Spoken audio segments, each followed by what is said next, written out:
Pessoal, como nós falamos na semana passada, nós chegamos na reta final aí da nossa série de estudos sobre o temor do Senhor, baseado aí no nosso livro O Medo Esquecido, ou O Temor Esquecido, do Albert Martin. E eu falei que era a reta final e também mencionei que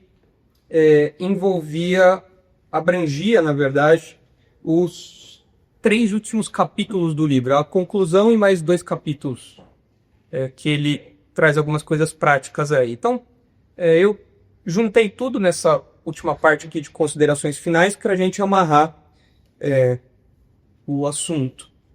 Então a gente começou essa reta final na semana passada, a gente vai terminar esses slides hoje, e provavelmente na semana que vem, se não houver nenhuma mudança até lá, mas provavelmente na semana que vem a gente faça uma atividade aí para relembrar tudo que a gente viu, porque a gente viu muita coisa. Então eu quero fazer uma dinâmica com vocês para isso se consolidar no nosso coração, na nossa mente.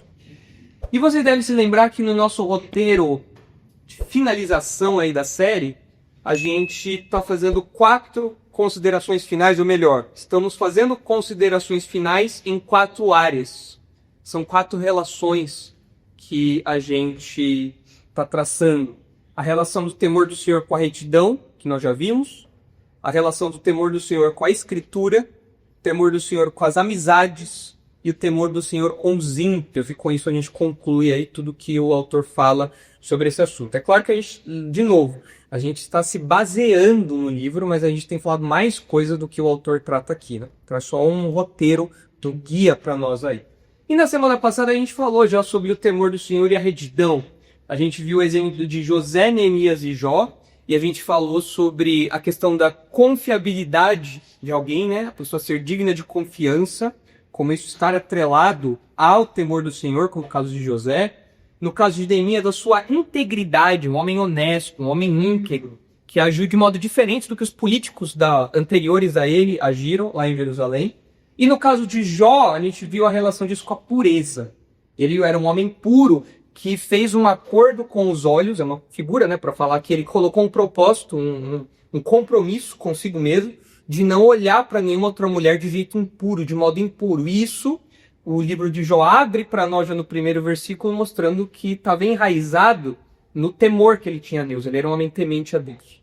A gente viu também esses 2 versículos de Levítico, em que o temor do Senhor era a base para as pessoas lidarem de um modo específico, correto, com os mais velhos e com aqueles que eram desprezados pela sociedade, aqueles que eram mais vulneráveis na sociedade, na verdade. Então, aqui a gente vê aquelas pessoas que tinham algum tipo de deficiência, elas tinham que ser honradas, elas não podiam ser alvo de zombaria ou de tirar proveito, e a base disso era, porque vocês têm que temer ao Senhor. Vocês têm que temer ao Senhor, e então vocês têm que tratar essas pessoas com dignidade, com respeito e tudo mais. E em relação aos mais velhos, mostrar respeito a eles, também baseado no temor do Senhor. Então a gente viu como isso tem bastante conexão prática, né, com a nossa realidade hoje como jovens, né? E fez isso tudo na semana passada. E a partir de agora, então, a gente segue aí o resto das nossas considerações. Então, depois de falar do temor do Senhor e a retidão, eu quero falar com vocês do temor do Senhor e a Escritura. E eu quero que vocês abram aí no Salmo 19. Porque no Salmo 19, que é um salmo que fala da revelação de Deus, tanto na criação como na Bíblia, Davi usa uma expressão que diz muito sobre a relação entre a Escritura e o temor do Senhor. E é interessante ver como o Albert Martin, no livro, trabalha isso e também algumas outras coisas que eu quero apresentar aqui para vocês. Então, o Salmo 19 é esse salmo que fala da revelação de Deus na criação, numa parte, e da segunda parte do salmo mostrando a beleza de Deus a beleza da revelação de Deus na Bíblia, certo? E como ela é importante, como ela é maravilhosa para o crente e tudo mais. E no versículo 9, você lê o seguinte, Salmo 19, 9. O temor do Senhor é límpido e permanece para sempre. Os juízos do Senhor são verdadeiros e todos igualmente justos. Aí você fala, se você olhar o versículo 9 comparando com os versículos anteriores, você vai ver que de fato ele está falando da Bíblia. No versículo 7 ele fala da lei do Senhor, versículo 7 ainda, o testemunho do Senhor, versículo 8, os preceitos do Senhor, versículo 8, os mandamentos do Senhor, e aí ele fala o temor do Senhor. Mas peraí, ele não está falando de Bíblia? Por que agora ele está falando do temor do Senhor? É porque aqui a Bíblia está sendo apresentado, o sinônimo de Bíblia aqui é temor do Senhor. Mas fala, por quê? Que ele está chamando a Bíblia, a revelação escrita de Deus, da lei de Deus, de temor do Senhor. Isso daqui poderia, ao invés de falar Bíblia Sagrada, poderia estar aqui temor do Senhor? Como? Por que isso? O Robert Martin, ele comenta isso, eu achei muito interessante essa conexão que ele faz. Olha só. Davi está afirmando que há uma relação inseparável entre a revelação especial que Deus fez nas Escrituras e o temor de Deus. E essa relação é tão profunda que, na prática, o temor de Deus pode ser usado como sinônimo da palavra de Deus. Isso nos mostra que aquele que deseja crescer no temor de Deus deve alimentar sua mente com as Escrituras. Então, mas, ok, ele apresenta aqui para nós essa relação, de fato, a Bíblia é o meio pelo qual você conhece mais a Deus e, portanto, você pode temê-lo mais. Mas é o pastor John MacArthur que acrescenta aí algum tempero a essa relação. Olha só. O temor do Senhor é uma referência à paixão despertada nos crentes quando sua mente se dá conta da verdade da Escritura. A Bíblia fala sobre Deus. E quando nós lemos a Bíblia e nós conhecemos a Deus, isso desperta, tem que despertar alguma coisa na gente. Eu não posso ser indiferente. E o que isso tem que despertar em mim? Temor. A Bíblia é um perfeito manual sobre adoração. Quando fala de temor do Senhor, o John MacArthur ele coloca aqui essa relação de adoração. Ele fala, eu leio a Bíblia, eu aprendo mais de Deus, isso me faz temê-lo, mas não só isso também me leva a adorá-lo. Então, o temor do Senhor aqui tem essa ideia de empurrar o leitor, de empurrar o crente para adorar a Deus. É um temor que nos leva a reverenciá-lo. Tem tudo a ver com o que a gente já tratou até aqui de temor do Senhor. E ele continua. A Escritura é límpida e permanece para sempre. Isso significa que não há impureza, contaminação ou imperfeição de tipo nenhum na Escritura. A Escritura não tem deturpação de forma alguma, por isso ela não contém erro. E a prova dessa absoluta perfeição é que a palavra de Deus permanece para sempre e ela não muda jamais. Então, diferente de qualquer outra literatura, de qualquer outro ensino, de qualquer outra coisa que passa, que é passageiro, que muda com o tempo, a Bíblia não, ela continua sempre igual por ser um reflexo do caráter do próprio Deus. Ela é perfeita, não tem nada a ser adicionado nem nada a ser tirado. Ela é completa. Diga, Davi. Posição da chave. Então. Aí, Breno, o pessoal não gostou da sua... Mas tá no 21. Tá no 21, num negocinho só, Davi. Vou ter que desligar, então. Acho que não pode. Só deixa assim. Normal. Deixa ele pra senho. Fechado. É que não tem como fazer isso nesse modelo aí. Não dá pra controlar. Tira o ar, põe no chão. Pronto, vou desligar aí, Davi. Aqui ali tá parado. Mas aí... Não. Aqui tá bom. Não. Dá? Lá, se você quiser passar pra lá, aqui ao lado dos não incomodados com essa. Ok. Desliga. Pronto, Davi, agora tá. Agora ali pra jeito que você quer, tá vendo? Nós colocamos um negocinho pra cima. Desligado. Legal, voltando pra cá então. Então, vejo aqui tanto o Robert Martin como o John MacArthur, eles fazem essa relação no Salmo 19:9, fica muito clara pra gente. Que a Bíblia realmente é chamada de temor do Senhor como um sinônimo de palavra de Deus. Por quê? Porque ao ler a Bíblia, ao conhecer mais de Deus, ela me leva a temê-lo. E é na Bíblia que eu encontro a forma certa de adorar, de reverenciar, de me portar diante desse Deus que eu conheço. Então, o jeito de falar da Bíblia seria o temor do Senhor. É o livro que nos leva a temer a Deus. E aí o Robert Martin coloca uma aplicação disso. Muitas vezes, o primeiro passo para abandonar o temor de Deus é começar a negligenciar, seja em parte ou totalmente, a nossa exposição à palavra de Deus. Se a Bíblia é a ferramenta, é o instrumento pelo qual eu temo a Deus e o adoro da maneira correta, consequentemente, se eu abandono, negligencio, me afasto em parte ou totalmente da Bíblia, o que vai acontecer com a minha vida espiritual? Vai se afastar de Deus. O meu temor vai minguar. Tanto no âmbito privado quanto no âmbito público. Onde nós nos expomos à palavra de Deus no âmbito privado, no âmbito pessoal? Quando? Onde? Em que momento?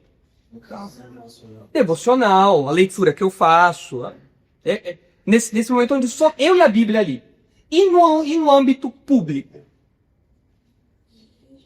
Na igreja, mas o que é? Se chegar aqui na igreja, aí. Em que momento que eu sou exposto à palavra de Deus, ao temor do Senhor? Durante a exposição. Durante a exposição. Aqui agora, vocês estão sendo expostos ao temor do Senhor. Vocês estão sendo expostos ao temor do Senhor no domingo de manhã, no domingo à noite, na quarta-feira. Vocês estão sendo expostos a isso nessa esfera pública.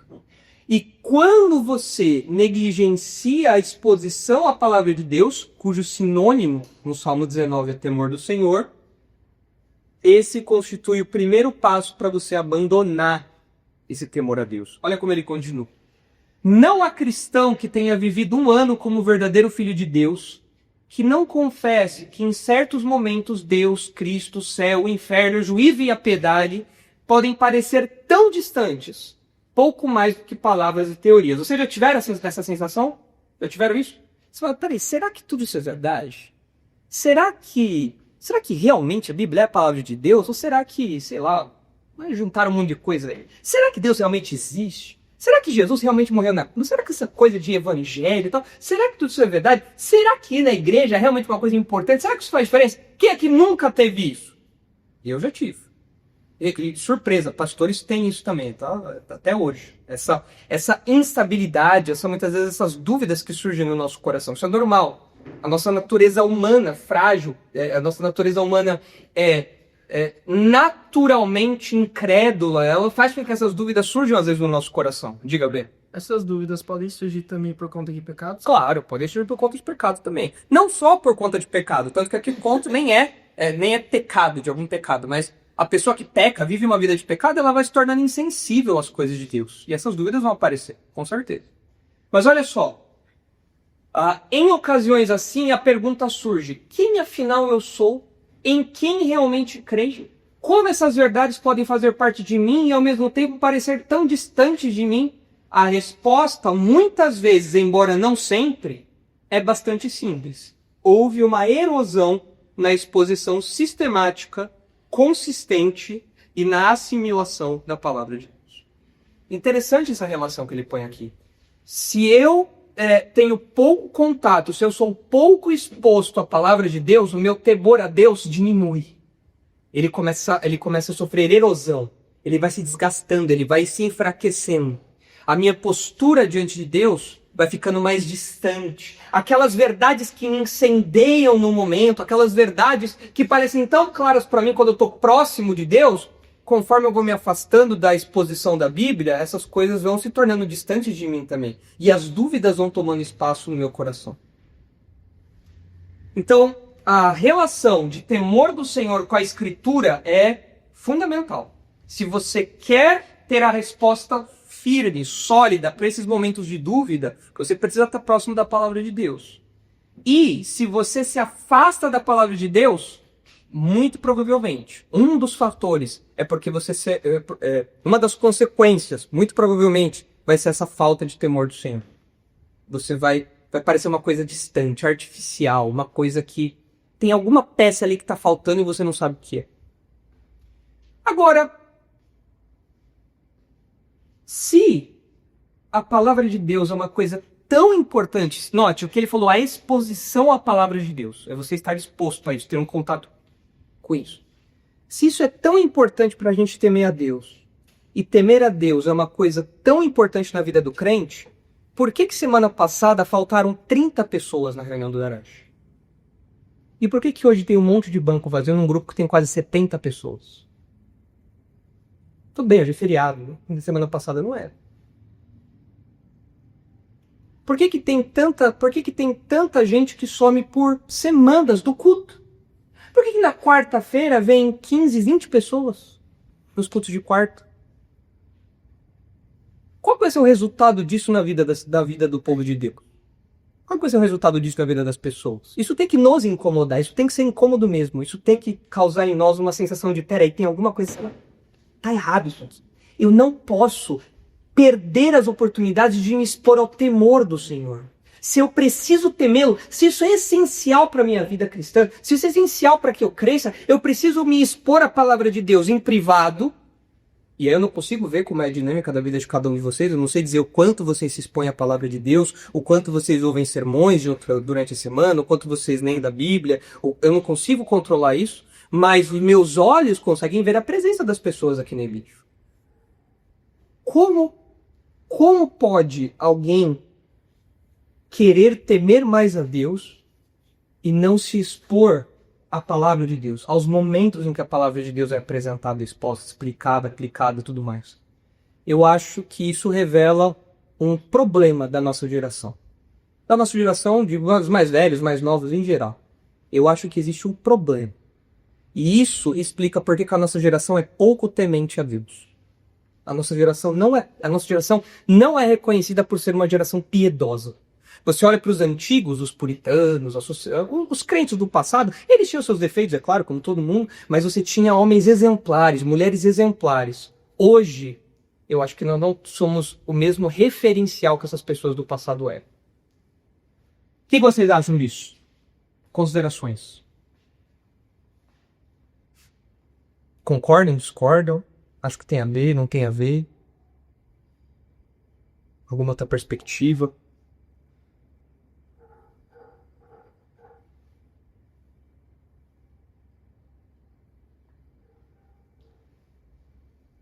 Eu acho que essa relação que o Robert Martin faz é uma relação muito desafiadora para ele. Desafiador. Tanto que se vocês olharem na sequência do Salmo, vocês olharem o versículo 10,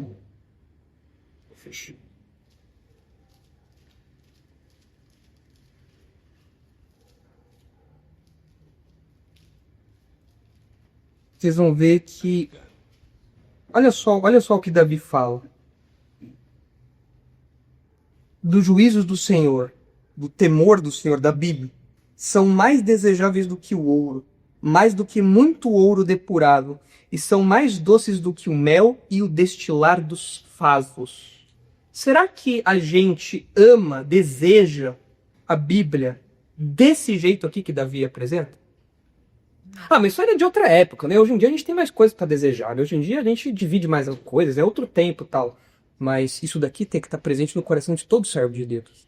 O servo de Deus que conhece a Deus, teme a Deus, deseja a Deus e deseja conhecer mais de Deus. Se você falta, está ausente na igreja, tudo bem, talvez você não consiga estar o tempo todo aqui na igreja, todas as atividades. Ele sabe da rotina, especialmente dos jovens, tem faculdade e tudo mais. Ok, gente que mora muito longe, beleza. Mas se não estar aqui não faz falta.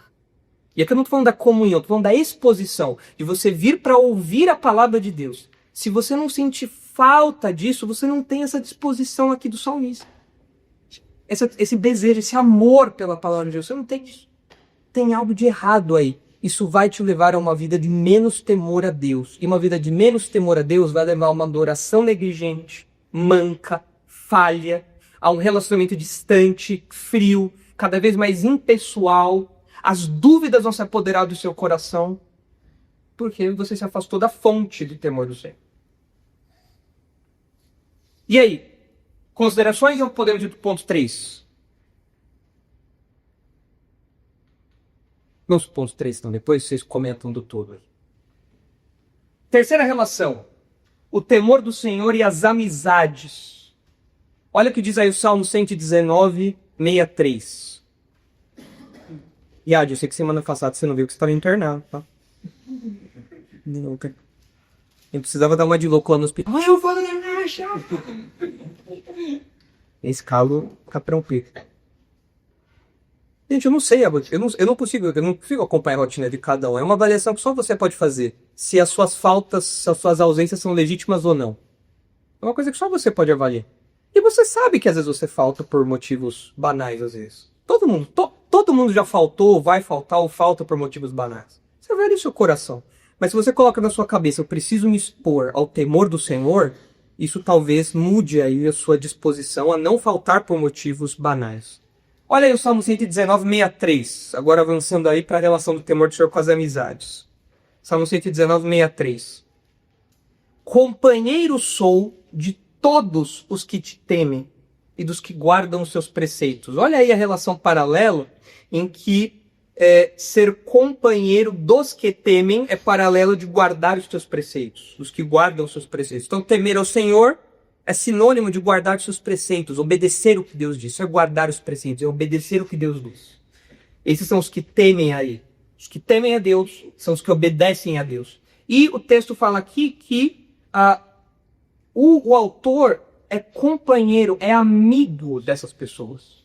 Isso é um paralelo muito interessante com o que Paulo fala em 2 Timóteo 2, que está ali na tela também. É um texto conhecido, 2 Timóteo 2, 22.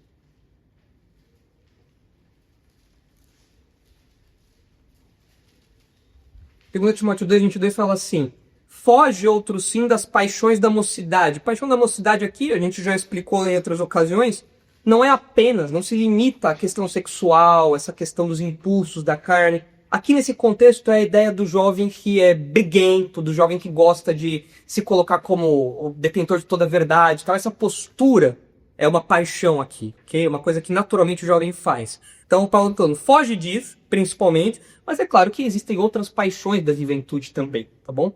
Então foge das paixões da mocidade, segue a justiça, um viver reto, piedoso, correto, a fé, a verdade, o amor em relação a Deus, em relação aos outros, e a paz com os que de coração puro invocam o Senhor. Ter coração puro aqui é ser crente. Todo mundo que se converte tem o seu coração purificado dos pecados, tem o seu coração limpo dos pecados. Isso é ter o coração puro, não é ter uma vida sem pecado. Aqui, a pessoa com o coração puro é a pessoa que já se converteu, que teve seus pecados perdoados. Então você tem que caminhar com essas pessoas que de coração puro invocam o Senhor, ou seja, os crentes, aqueles que adoram a Deus, aqueles que seguem as coisas de Deus, aqueles que se importam as coisas de Deus, aqueles que temem a Deus. Olha só o que o Albert Martin diz. Há um poder de imitação, absorção e contágio entre os indivíduos, de modo que todas as outras coisas sendo iguais, você se tornará semelhante àqueles com quem tem os relacionamentos mais íntimos. Se vocês olharem em Provérbios 13 e 20, é um provérbio famoso que resume essa lição. Quem anda com o sábio será sábio, mas o companheiro dos insensatos se tornará mau. Todo mundo, todo crente, todo indivíduo, não só o crente, todo indivíduo é como chuchu. O chuchu ele não tem gosto, mas ele pega o gosto daquilo que você põe na panela. Ele absorve o gosto do que você põe na panela. E todos nós, nessa panela da nossa vida, a gente pega o gosto daquilo que está do nosso lado. Se você tem amizades com incrédulos, com ímpios, com pessoas tolas, como o texto diz aqui, pessoas que não temem a Deus, o que você vai fazer? Você vai pegar um gosto deles. Você vai pegar o palavreado deles, você vai pegar as séries deles, você vai pegar os critérios, os parâmetros, os valores. Você vai tomar aquilo deles para você. É inevitável que isso aconteça, porque existe esse poder de imitação, absorção e contágio. Quando você se dá conta, você está imitando aquela pessoa no jeito de falar, no jeito de vestir, no jeito de andar, nos lugares que você vai. É inevitável que isso aconteça. O ser humano foi programado para ter nessa relação social, essa imitação. Faz parte da nossa realidade isso, da nossa sociabilidade. Agora, se você se policia para que os seus amigos íntimos, mais frequentes, que fazem parte da sua vida, estejam aqui na igreja e sejam pessoas tementes a Deus e que buscam a fé, a justiça, o amor e a paz, você vai imitar isso também. Então você tem que ter muito cuidado com as suas amizades. Com as pessoas que você se relaciona no trabalho de modo mais próximo, na faculdade de modo mais próximo, na escola de modo mais próximo. Você tem que ser criterioso. Mas aquela pessoa tão boazinha, ela é crente? Não pode ser sua amiga íntima. Não pode. Não pode. Mas ela nunca falou nada de errado. Uma hora ela vai falar. Uma hora ela vai falar que se você não é feliz, você tem que pular fora do casamento. Uma hora ela vai falar que se você não está satisfeito com aquilo, você tem que agir em rebeldia e tudo mais. Uma hora ela vai falar que seu pai, sua mãe é culpado de todos os traumas da sua vida. Uma hora ela vai falar alguma coisa que vai estar em desacordo com a palavra de Deus. E a vida dela vai estar em desacordo com a palavra de Deus. E você vai pegar o gostinho daquilo. Então, seus melhores amigos têm que estar aqui. E melhor, vou corrigir isso, porque até dentro da igreja tem gente que não merece ser copiada, não merece ser absorvida, não merece ser imitada. Você não merece ser, a pessoa não merece que você seja contagiado pelo exemplo dela. Dentro da igreja, você tem que buscar as pessoas piedosas. As pessoas que você vai falar, essa pessoa é uma pessoa que eu quero imitar porque ela teme a Deus. Eu quero ser companheiro dela porque ela teme a Deus. Eu quero ser amigo dela porque ela teme a Deus. Eu não quero ser amigo dela só porque ela é popular, não quero ser amigo dela só porque ela é descolada, não quero ser amigo dela só porque ela é engraçada. Isso tudo é legal, ser engraçado é uma coisa boa, atrai amigos, ótimo. Mas se essa pessoa não é temente a Deus, não vale de absolutamente nada para você tê-la como alguém a ser limitado, alguém como a ser colocado aí como exemplo. Você não pode. Dentro da igreja, você tem que filtrar suas amizades. Na nossa época de juventude, minha, da Isabela, do Lucha, da Helena, os mais antigos aqui, os pais fundadores do Darache aí. Na verdade, só eu sou o pai fundador. E eu era o único que estava lá. Os outros chegaram todos depois. Mas na nossa época, tinha ou não as amizades? Tinha ou não as laranjas podres dentro do grupo? Tinha ou não? Tinha. Hoje, todos eles já saíram da igreja. E... Não.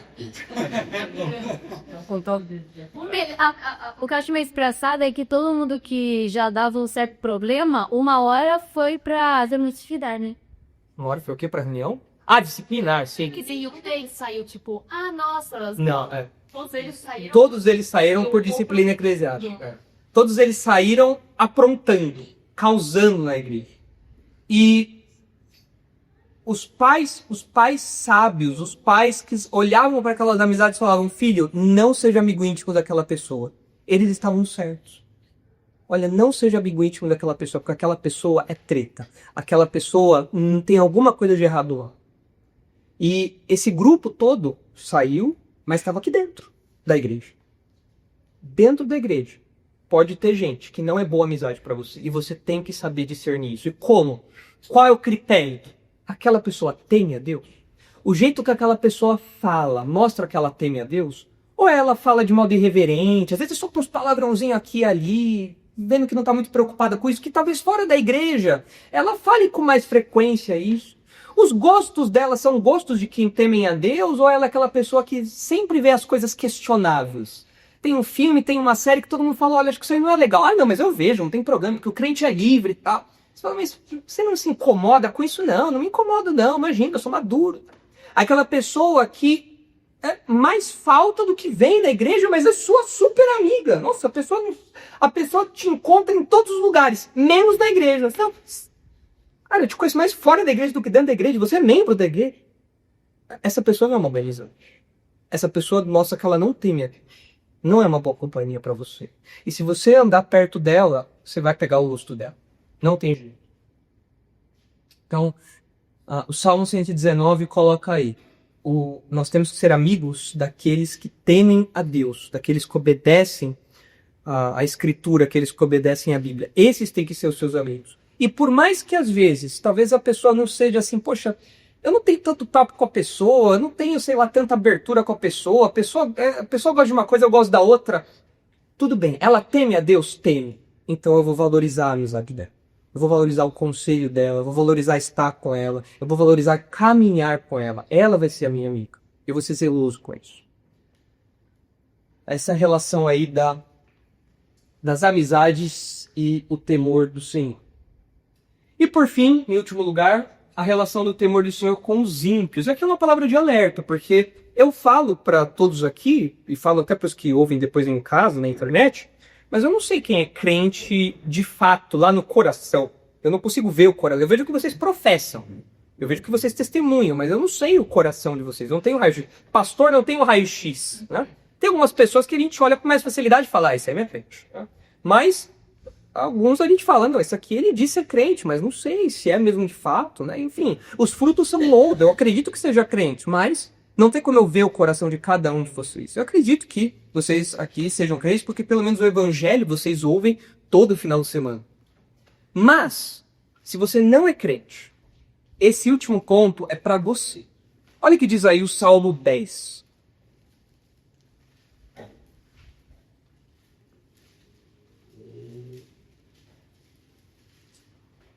Salmo 10, 2 a 4. Com arrogância, os ímpios perseguem o pobre. Sejam presas das tramas que urdiram. Pois o perverso se gloria da cobiça de sua alma. O avarento maldiz o Senhor e blasfema contra ele.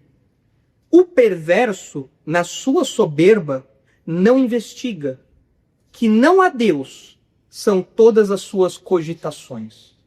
Para você entender um pouquinho a ideia aí desses pensamentos, aqui estou falando do homem mau. O homem mau, ele sempre pensa que não há Deus. E por isso ele faz o que ele faz. Para você entender um pouquinho essa ideia, olha o Salmo 14. Vira aí um pouquinho as páginas da Bíblia, vai chegar ao Salmo 14. Olha o versículo 1. Diz o insensato no seu coração, não há Deus. Numa sociedade como aquela, dificilmente haveria algum ateu. Você tinha as sociedades pagãs com vários deuses, várias divindades e tal. Quando o texto fala aqui que não há Deus, ainda que existam ateus hoje, e esse texto possa ser aplicado a essas pessoas que dizem não a Deus, a ideia aqui do ímpio falando no coração, na mente dele, que Deus não existe, não é simplesmente que não existe alguém para me relacionar, é que não existe alguém para me julgar. Essa é a ideia. Eu posso viver do jeito que eu quero porque Deus não existe, então não tem ninguém acima de mim para julgar as minhas ações. E é isso que diz a sequência do Salmo. Corrompem-se e praticam abominação. Já não há quem faça o bem. Esse é o ímpio. O ímpio esquece que Deus está de olho, que Deus julga, e ele não teme a Deus. Ele não tem temor a Deus. Ele não vive em temor a Deus. Ele faz o que ele quer. Porque na mente dele ninguém vai pedir contas disso. Olha o que diz aí Malaquias 3:5.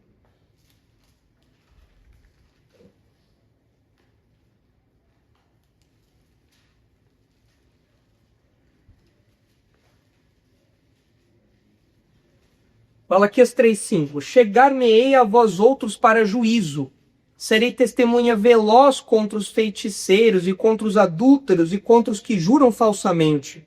E contra os que defraudam o salário do jornaleiro. Jornaleiro não é a pessoa que trabalha com jornal. Naquela que nem existia jornal. Jornaleiro é a pessoa que trabalha, ela recebe por dia de trabalho. Uma pessoa tem uma jornada de trabalho de um dia e ela recebe o pagamento por aquele dia de trabalho, tá bom?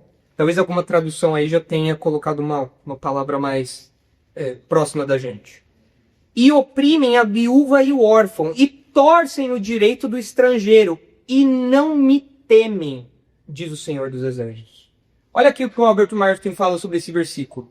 O que o adúltero tem em comum com a pessoa que é indiferente a uma necessidade legítima de outro ser humano, quando ela tem a capacidade de supri-la, se ao menos tivesse a disposição para isso? Veja as relações aí, os tipos de pecado. Você tem o feiticeiro, o adúltero, os que juram facilmente, os que tiram o trabalho do funcionário, os que oprimem o órfão e a viúva, que eram os mais necessitados, os mais vulneráveis ali da época, que torcem o direito do estrangeiro, que também era um grupo vulnerável na época. O que todas essas pessoas têm em comum? Segundo esse texto, o denominador comum é que ambos não andam no temor de Deus. E por isso, o profeta Malaquias nos diz que o juízo de Deus virá com fúria e vingança sobre todos os que não o temem.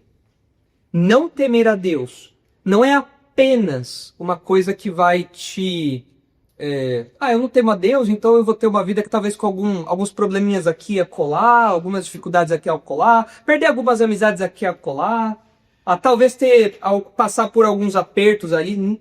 Não temer a Deus vai fazer com que no final da sua vida você se encontre com o Senhor em juízo. Não temer a Deus agora vai fazer com que o final da sua vida seja um final de vida em juízo. Você vai conhecer ao Senhor.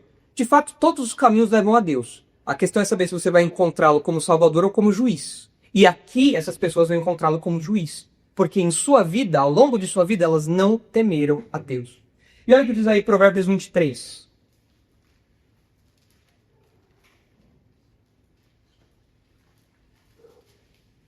Provérbios 23, 17. Não tenha o teu coração inveja dos pecadores. Isso é uma experiência, não sei vocês, mas é uma experiência muito comum para o crente. Você é crente, você é zeloso pelas coisas de Deus, você é honesto no seu trabalho, mas você não tem a Lamborghini que o MC fulano de tal tem. Você fala, por quê? Por que que ele tem ou não tem? Você não bebe, você não fuma, você não usa droga, mas você tem que ir pro hospital. Enquanto que o cara que bebe, fuma e usa droga tá com a saúde em dia. E é mais forte, mais maromba que você ainda. Mas por quê? Eu sou fiel. Eu sou zeloso das coisas de Deus. Eu temo a Deus. E por que que o ímpio não passa por essas coisas e eu passo por essas coisas? Ele deveria passar, não eu. Isso perturba a gente. Eu não sei vocês. Às vezes eu tô no hospital, às vezes que eu preciso ir pro hospital, eu falo, mas não é possível. O médico pergunta, você fuma? Não. Você bebe? Não. Você usa droga? Não. Eu falo, mas não sei porque eu tô aqui. Tinha outros candidatos melhores para estarem aqui. Eu posso falar o nome de vários, mas sou eu que tô aqui. Isso às vezes enche o nosso coração de indignação. E o texto fala, não tenha o teu coração inveja dos pecadores, do que eles têm, porque eles prosperam e a gente passa por essas coisas. Antes, no temor do Senhor, perseverarás todo dia. Olha o contraste aqui. Você não tem que invejar o que eles têm e que você não tem. Você tem que temer a Deus. Por quê? Olha o 18. Porque deveras haverá bom futuro. Não será frustrada a tua esperança. O futuro do ímpio é um futuro de condenação, é um futuro de juízo de Deus, é um futuro de perdição eterna. Enquanto que o crente, por mais que padeça aqui desse mundo, é verdade. Um dia nós vamos ter a nossa esperança satisfeita. Nós vamos viver livre de qualquer dor, de qualquer sofrimento para sempre, junto com o Senhor. A nossa esperança vai ser satisfeita. Nós aguardamos agora, é chato, é difícil, muitas vezes é penoso, ok. Mas o texto fala, a sua esperança vai se realizar, enquanto que o do ímpio, não. O ímpio hoje prospera, mas vai viver em ruína pela eternidade. Então, você crente, persevere no temor do Senhor. Que a sua vida não seja guiada pela inveja do que os ímpios têm, você não. Mas que a sua vida seja guiada por temer a Deus e obedecer. Essa tem que ser a perspectiva do crente. E se você não é crente, como eu falei, esse ponto é voltado para esse grupo, você tem que ter consciência disso, você está sendo avisado. Se você não teme a Deus, se você não deu o primeiro passo no temor do Senhor, que é crer no Evangelho, crer em Jesus como Salvador, se arrepender dos seus pecados e crer que Jesus morreu na cruz para salvá-lo, se você não crer nisso, não tomar esse primeiro passo para temer a Deus, você vai se encontrar com o Senhor conhecendo essa relação aqui, da falta de temor do Senhor diante dos ímpios. Se você não temer a Deus hoje, nesses termos que eu falei, você vai conhecer um Deus em fúria, em juízo, em castigo eterno. E o único jeito de você sair dessa condição é você crer em Jesus como seu único e suficiente Salvador. E então, temendo a Deus. Saindo da condição dos que não temem a Deus e que não estão nem aí para Deus, para a condição daqueles que temem a Deus, obedecem a Deus, buscam a Deus, se interessam pelas coisas de Deus. Só existem esses dois grupos no mundo. E você tem que saber qual deles você está. Ou você está no grupo dos ímpios, ou você está no grupo dos piedosos, dos que seguem, dos que amam a Deus, dos que creem no Evangelho. Só tem esses dois grupos na humanidade. E o temor do Senhor, ou a falta do temor do Senhor e os ímpios, são apresentados aí nesses textos. Alguns desses textos aí, existem outros, mas são só alguns dos textos que falam disso. E com isso, então, a gente encerra a nossa jornada por essas considerações finais. Então a gente viu a relação do temor do Senhor e a retidão, exemplo de José, Neemias, Jó, Levítico. A relação do temor do Senhor com a Escritura, a fonte de conhecimento de Deus e a fonte da onde nós tiramos esse temor ao Senhor, porque a própria Bíblia é chamada de temor do Senhor. O temor do Senhor e as amizades, um lembrete de que você tem que ser amigo íntimo daqueles que temem a Deus. Seus melhores amigos têm que ser aqueles que são crentes. Você não pode ter amizade íntima de quem não é crente, de quem não teme a Deus. E o temor do Senhor e os ímpios como um alerta final para aqueles que ainda não pararam para refletir na importância vital desse assunto. Importância vital. Está aí. 4 considerações finais, ou 4 relações aí, né? Destaques. Vamos lá, é agora ou nunca, porque a série acaba hoje. Você vai lá, Lucas. É óbvio que desse daí o mais computador para mim é o ponto 2, que é relação às escrituras. Porque A gente tem muita facilidade hoje. Tem diversas traduções da Bíblia mais complexas, mais arcaicas, mais modernas. A gente tem no celular, tem áudio. A gente não só perseguição por causa dela, ninguém nos oprime, a gente pode ler à vontade, ouvir à vontade. E mesmo assim, a gente negligencia. Mesmo com toda essa disposição que eu tenho do temor do Senhor, eu não experimento, na maioria das vezes, que só me inscrevo lá, de ter ela como mais desejável que ouro. Porque é uma linguagem muito forte que ele usa. Mais desejável que ouro, mais doce do que o mel, poxa, ele era pro Pros padrões dele era o mais valioso. Pra hoje a gente falaria, talvez, eu te amo, eu amo a sua palavra mais do que eu amo Bitcoin, sei lá, é um amor. Se eu ler a Bíblia, eu não posso passar de tal tempo sem ler ela, mas não é assim o que acontece. Tanto, se vocês olharem aí, reforçando isso que o Lucas disse, se vocês olharem 1 Pedro, a gente passou esse texto na quarta-feira, começamos esse texto na quarta-feira, 1 Pedro 2:1, 1 Pedro 2:2, na verdade. Olha só como Pedro reforça essa ideia, esse desejo intenso. Ele diz assim, desejai ardentemente, é um verbo forte, desejai ardentemente, intensamente, como crianças recém-nascidas, o genuíno leite espiritual. O genuíno leite espiritual aqui é a Bíblia. Ele está falando da Bíblia, aqui, da palavra de Deus. Mas ele fala que você tem que desejar ardentemente como uma criança recém-nascida deseja leite. Como que uma criança recém-nascida, bebezinha mesmo, deseja leite? De quanto em quanto tempo ela tem que mamar? A cada, sei lá, 2, 3 horas ela tem que mamar. E quando ela não mama, o que ela faz? Ela fica de boa, ela, não, tô suave aqui, não tô mamando agora, mas só refletir sobre a vida. Não. O que ela faz? Ela abre o berreiro, ela precisa daquilo. Ela tem uma necessidade vital daquilo. Ela põe as entranhas pra fora. Ela fica vermelha de chorar. Eu quero o leite da mamãe. Cadê? Cadê? Cadê? E ela não sabe falar isso. O que ela faz? Ela grita, ela chora, ela esperneia, ela se vira no berço. Ela quer, ela precisa daquilo. E Pedro fala, o crente tem que ter essa disposição. Essa disposição aqui. E note que isso aqui é um comando, desejem ardentemente. Ou seja, nós temos que orientar os nossos afetos para amar mais a Bíblia. Ah, mas eu não amo tanto a Bíblia. Tem que amar mais. Ah, mas é sentimento, né? Sentimento a gente não muda. É errado, a Bíblia está mandando você desejar. Você tem que mudar os seus afetos para desejar mais. Você tem que se condicionar, mudar as suas ideias, seus pensamentos para amar mais isso, para valorizar mais isso. Eu aproveitar justamente isso, uma ordem, né? É uma ordem. É um imperativo aqui, não tem pra onde correr. Não é uma coisa, se você amar mais, ama menos, tá beleza, cada um na sua, né, no seu nível, não.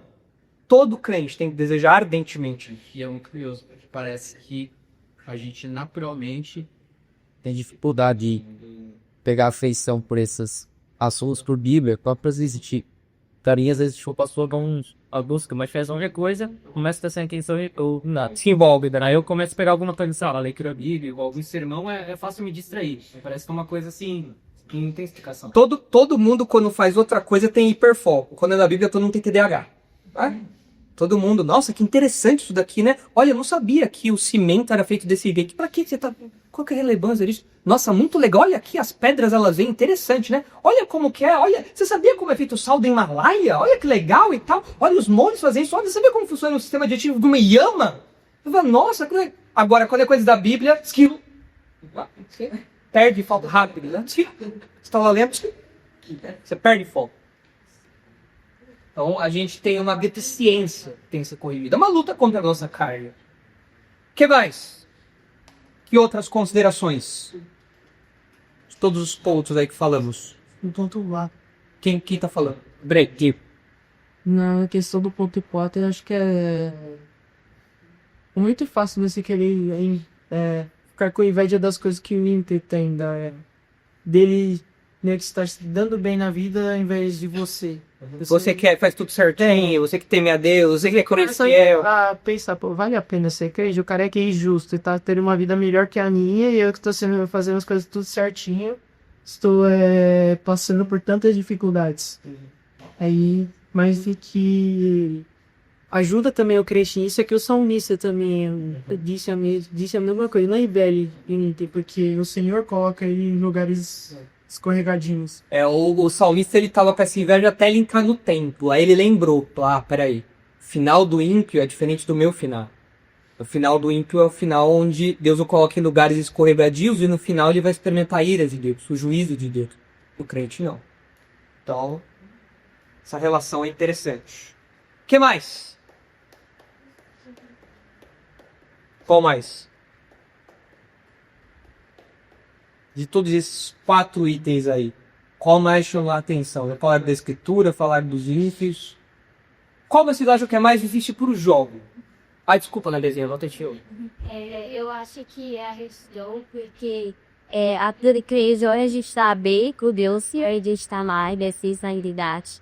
E também ele que vai ter que dar se colocou passar que é bom De Neemias, integridade de Neemias.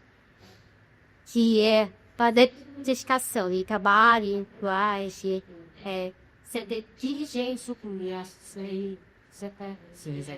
Isso tem tudo a ver com o temor do Senhor. Se eu temo a Deus, eu faço as coisas bem feitas. Não faço as coisas pela metade. Não faço as coisas de qualquer jeito. Né? E é desafiador pra gente mesmo isso. Nem sempre a gente tá com esse ânimo de fazer as coisas com esse empenho todo. Mas, se eu temo a Deus, então eu faço por temê-lo. Desses aqui, qual vocês acham que é mais difícil pro jovem? Qual? Amizade? Por que você acha, gente, amizade?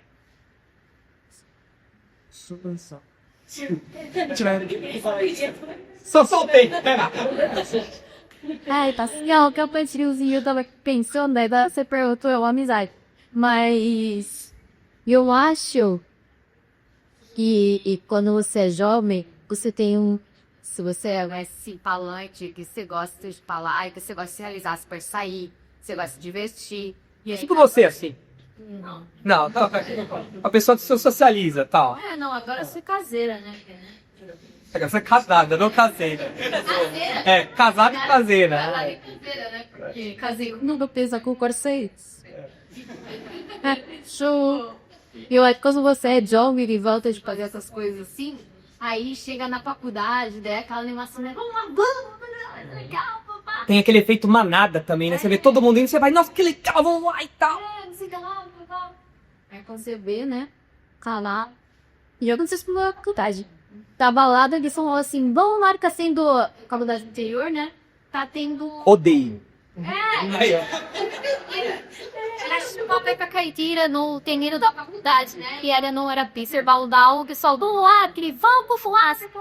Aí cheguei lá, da coisa comer, não sei lá, tudo eu vi, já tava com show, só com cerveja, eu falei, as coisas, né? Agora, uma foto minha aqui, Já é. sabe? Uma foto, pronto, descendo e vai por lá abaixo. Aí eu acho que esse tipo de coisinhas na faculdade, no trabalho, acho que foi meio difícil. Porque você quer se solidar, você quer fazer ali. Só que tudo ali na sua cabeça fica, nossa, você tem que policiar, o que falar, o que mais. Eu tenho que colocar cercas. É isso. É no trabalho, mesmo no trabalho da faculdade, enfim. Mas é muito comum as pessoas abrirem muito da sua vida pros outros. Ah, hoje eu briguei com meu namorado, hoje eu briguei com a minha namorada. Ah, eu fiz tal coisa. O que você acha que eu tenho que fazer? E todo mundo abre a vida e aquilo influencia as nossas decisões. Eu tinha uma colega que tava fazendo curso comigo só pra ver que o ex-namorado tava fazendo uma faculdade. ela é... Então, é de fato uma situação muito doida. E aí, uma semana de comigo com vocês, tem a vida dele, se não fosse um uso. E você começa a valorizar aquilo. E você fala, eu vou me aproximar mais da pessoa. E às vezes você não pega que você tá pegando o gosto da pessoa, não é a pessoa que tá pegando o seu gosto. É sempre o incrédulo que... É sempre o crente que desce pro nível do incrédulo. Nunca o incrédulo que sobe pro nível do crente. Porque não tem como isso acontecer. O ímpio não vai poder voar porque ele não tem asa. Uma lagarta não voa. Quem voa é a borboleta. E o crente já tem a asa dessa nova vida. O ímpio não. O ímpio não vai conseguir atingir esse valor ético, moral. Ele não vai entender essas coisas.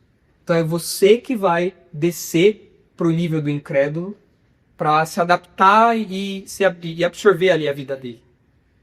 Eu acho que esse ponto aqui 2 também é um ponto, desse daqui é um ponto forte. E é muito fácil na minha amizade puxá-las pra fora. É muito fácil. É muito fácil. A gente viu isso nessa geração. Pessoal facilmente sendo levado por influência do mundo pra pôr comigo fora da igreja. E a influência às vezes é sutil. Ah, mas é só um amigo. Eu só vou num rolezinho com ele às vezes depois da faculdade e tal. Eu já trabalho com jovens eu sou líder de jovens desde 2017. Então, quantos anos já são? 8? Muitos, sério. Sou pastor, não matemático. São 8 anos, é isso? É isso, 8 anos? 8 anos como pastor de jovens, como líder de jovens. Mas antes eu já fazia parte do grupo, já ajudava e tudo mais. Então não vamos contar só o período que eu lidero jovens. Só esse período. O roteiro é sempre o mesmo. É a amizade do condomínio, é a amizade da escola, é a amizade da faculdade, é a amizade do trabalho, é a amizade da rua, é a amizade de onde for. É crente? Não. Batata. A pessoa se diz batata. Eu já vi esse filme 1 bilhão de vezes, não, mas comigo é diferente. Beleza, alecrim dourado. Beleza, florzinha do deserto. Com você tudo é diferente, né? Não vai ser diferente, vai ser igualzinho. A mesma coisa, a mesma coisa. Ah, pastor, mas você sempre fala isso, porque é sempre a mesma coisa. Agostinho morreu falando assim: eu sempre preguei as mesmas coisas e vocês cometeram os mesmos erros. E é verdade. A juventude passa por esses mesmos erros, por questão de amizade. Eu repito, as amizades têm que estar aqui. Olha pro lado. Fazer igual o pentecostal faz. Olha pro pessoal do seu lado. Olha pro seu lado. Olha, todo mundo se olha. Olha ali do lado. Olha pro seu lado. Olha pro seu lado. Olha. Todo mundo olha pro lado aí, ó. Olha pro lado aí, Pedrão. Tá vendo? Evarim viu lado. Aí você vai dar uma atenção assim. Tem ninguém do lado. Olha pro seu lado, tá vendo? Essas pessoas, se elas... Asterisco aqui, disclaimer, né? Se essas pessoas forem tementes a Deus, a pessoa que está do seu lado for temente a Deus, for um crente de verdade, essas pessoas têm que ser o seu círculo principal de amizades. Essas pessoas. Não é na escola, não é no trabalho, não é na faculdade, não é em nenhum outro lugar. É aqui. Ah, mas isso é exclusivo. Ponto. Sou amigo de todos os que te teve. É isso que a Bíblia diz. Se você quiser flexibilizar isso, eu já sei onde você vai acabar. Eu já sei. Eu não sou cartomante, não sou pai de santo, não leio borra de café, mas eu sei dizer onde vai acabar a sua história. Eu já vi isso 1 milhão de vezes acontecer, e todo mundo da minha geração viu isso acontecer. É assim que a banda toca. É assim que a coisa funciona. Na nossa geração, no meu nem não tinha um grupo pouco pequeno, né? Mas vários meninos, eu acho que acho que meninos caem mais isso. A maioria dos meninos que se desenvolvem por causa de interesse conosco. Claro, exato. Queria namorar, as meninas daqui não estavam dando bola, começaram a olhar pra fora. Agora a culpa é nossa. Calma. O balé de você, não é dele. Mas realmente, começou a flertar com o incrédulo. E quanto jovem crente, menino, não cai nesse erro? Ah, eu tô interessado pela menina, mas ela não é crente. Mas eu só dou umas risadinhas aqui, tenho os papinhos ali. Nada mais do que isso. E quando vê, você já tá envolvido com a menina, você já tá na rede, já caiu na regia. É peixe que caiu na rede. Começa assim, eu venho na igreja, ele nunca mais volta na sua mesa. Da próxima igreja. Agora, gente, ainda sobre esse ponto. Deixa eu bater mais isso, eu preciso bater mais, eu quero bater mais. Não em vocês, bater mais que na terra. Da terra.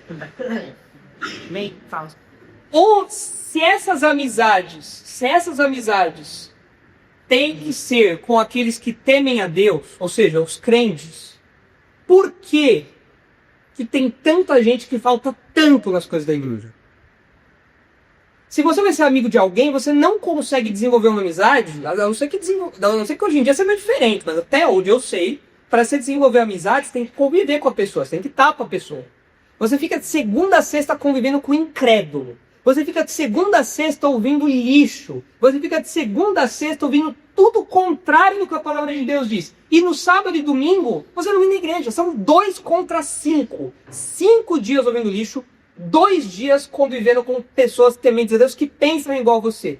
Se você viesse na igreja sábado e domingo o dia todo, ainda seria muito menos do que o tempo de convivência que você tem com os incrédulos durante a semana. E ainda assim tem crente que se recusa a vir na igreja no Darash no sábado, e quando vem no domingo uma vez só. Se é que vem. Eu não consigo entender essa matemática. Eu não consigo entender essa lógica. Não sei se sou eu. Ou vocês também veem desse filme. Para mim não faz sentido isso. Se eu tenho que ser amigo da pessoa, eu tenho que conviver com a pessoa. E eu só tenho 2 dias a semana, 3, eventualmente, enfim, de quarta-feira, sei lá, algum outro dia que eu consiga encontrar a pessoa. É pouco tempo. Eu tenho que aproveitar o tempo que eu tenho para desenvolver essa amizade. Eu tenho que me esforçar para estar aqui, para poder conviver com essa pessoa. E estando aqui, eu vou desenvolver amizade, eu vou ser exposto à escritura, eu vou ser exposto a modelos de retidão, exemplos de retidão, pessoas tementes a Deus que no trabalho, na escola, na faculdade agem com integridade, com responsabilidade, com zelo pela cidade de Deus. E eu vou estar fugindo daquelas pessoas que não temem Deus. Boris.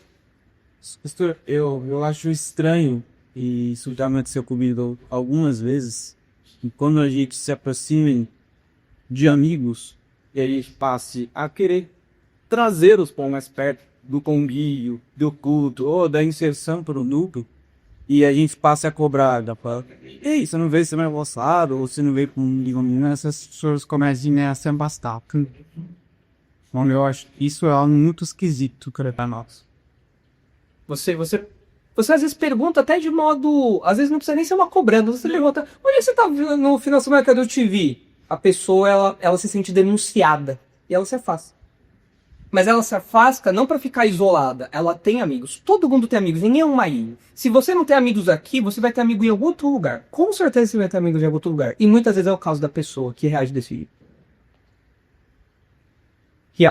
Que é assustador, pastor, também, que às vezes você observa que não só afeta a vida daquele jovem, mas parece que também afeta de modo geral a toda aquela família também, que supostamente é crente. Porque às vezes parece também que os pais também não se importam com isso, e parece que tipo, é uma maneira ali, no sentido de que todos eles também começam a fazer a mesma coisa, que você começa não vendo o jovem, e depois é a família ali. A família toda parece que começa a acompanhar aqueles eitas. E isso é, pra mim, assustador. Não é só o jovem, não é só o pai, é a família toda que vai por esse caminho. Às vezes parece que começa pelo jovem, de fato, só que... E uma influência, a influência ao invés de ser dos pais pro filho, é do filho pros pais pro mal. Essa parte. Gente, então, com isso a gente encerra a nossa série. Como eu falei, na semana que vem, provavelmente, eu quero fazer um resumo aí de algumas coisas que a gente falou ao longo da série, uma dinâmica que eu quero fazer com vocês. E aí a gente fecha tudo. Mas hoje a gente fecha o conteúdo novo, que tem para apresentar de coisas que não foram faladas. E a gente encerra com essas considerações finais. Né? Então eu vou orar, tanto que a chuva já começou, se a chuva ficar mais forte, não atrapalha o nosso tempo aqui. E aí e nós vamos descer depois, tem o nosso tempo de congraçamento aí, tá bom? Lá no salão social, ele tá montado? Mas não dá pra usar as mesas que estão embaixo?